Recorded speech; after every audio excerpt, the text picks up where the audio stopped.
Okay, hello everybody. Ryan here from a very cold New Jersey, where a week ago it was summer. Now it's gone. It's like that, just gone. Um, so I hadn't done a video a good week or so, so I figured I would do one today because we had a pretty substantial sell-off, and I got questions about whether or not we're entering a bear market. And let's see.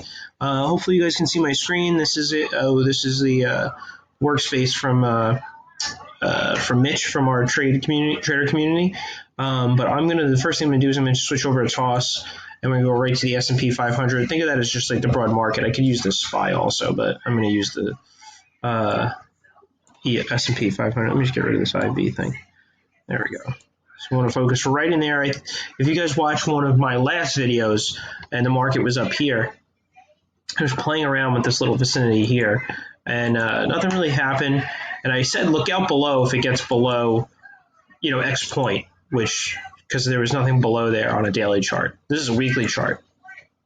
We're basically, knocking at the door of this little area here, which is rally, a base, and a rally, right? So didn't quite touch that area perfectly, but it's doing the trick, and it's, we recovered slightly from it, and we were down 100 points at one point.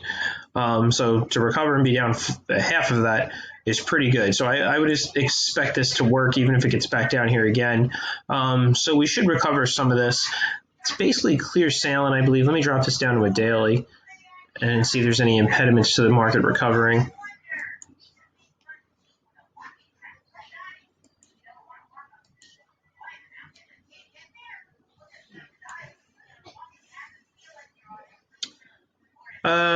No, I mean, this is something right here, but I think there's just too much.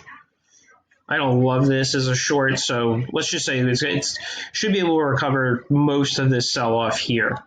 Let me get rid of that, and I'll tell you what I'm talking about. See this sell-off here? These 4 red candles. I bet we get bets, meaning that like my analysis where I'm not putting money behind it is, I bet we can recover about majority of this swing down, right? Just looking at the daily chart. That's just me. And then I'm going to switch over to show you something on Bank of America that I looked at in our last video that I did for you guys. And, banking had done really well that day. And I'll show you why the charts are so powerful and why you should look at them and kind of learn this stuff, or, have me help you with it. Here's Bank of America. One day the banks are doing well, and I identified this as a little possible area that we could look at. I believe it's in almost 10 days ago, I think. No, it's not 10 days. About 7 days ago was my last video to you guys. And you'll see right here, I identified this as someplace you could be a buyer. And then right here, you'll see it dropped in there, touched. Now, it's not up huge. You're not making a bunch of money if you bought here. But I'm willing to bet, tomorrow if the market stays where it recovers the way I think it will, wouldn't be shocked if over the next 2 days it's in this, area here, 25, and then finally into the 26 area. Then you have a much nicer trade, especially on a cheap stock like Bank of America, $24. $2 on 100 shares, $200, 1,000 shares, $2,000. Really nice. This morning we did have a short on BJ's that came up on my gap up screen. But in this case, instead of waiting for the pullback, we shorted from the daily supply zone there. Or you could have bought puts. I know a couple of our members did. The next thing I want to do is just look at Apple, because my mentor was talking about it, and I see what he sees.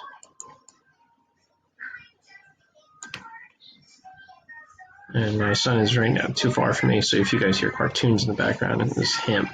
But he's being super good, and my daughter is being good too, so I'm going to try to knock this video out pretty quickly. Hopefully you hear me. So I think there's a little bit more downside on Apple left before it can reverse. I'll make these candles bigger. All right, so there we are today. This is the close. Market's closed now. It's 420.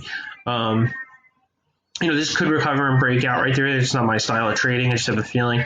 But I actually would like to see this come down a little bit more.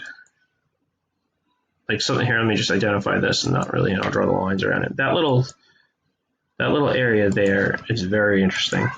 I'm going to take the whole thing like that. here's where I want to be a buyer of Apple. That's the beginning of this gap up, right? And which was really the origin of this whole thing. So if price gets down here into 96, I really want to be ready for this trade. So I want price to get down here, kiss that level, and hopefully rock it back up. But this is where I'd want to be a buyer of Apple. Right in there at that 96.19. So just for your viewing pleasure, I do expect somewhat of a recovery. Looking at the S&P futures, go back to this right here. This right here. This Bank of America trade still has some juice in it. I don't buy trades late, so if you're seeing this and you're like, "Oh, can I still buy it?" I get that question almost every day. I would ignore it and just kind of watch and hopefully it helps you learn to respect this style of trading and why you should do it to make money, because it works consistently and it doesn't have to work 100% of the time for you to make money. We'll get into that another day. But just a quick video that's like a broad market deal, because I didn't do a video last week because I had too many headaches with the first week of school, but things are starting to do okay there. So hopefully if any of you are dealing with that, I understand.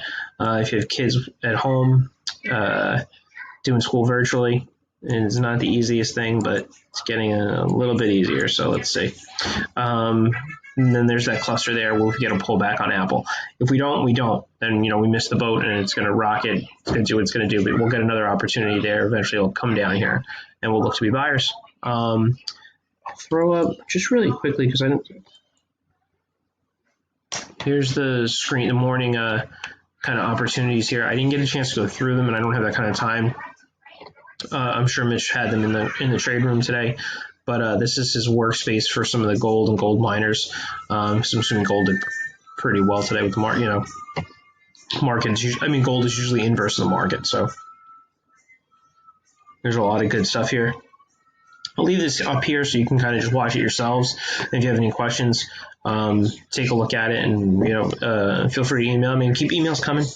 I love your feedback. Tells me what to talk about, what not to talk about, all that kind of good stuff. So I'm going to conclude the video there because I have some other stuff to do. And as always, if you have any questions, just reply to the email you got from me, and I'll look forward to talking to you soon. Bye, guys.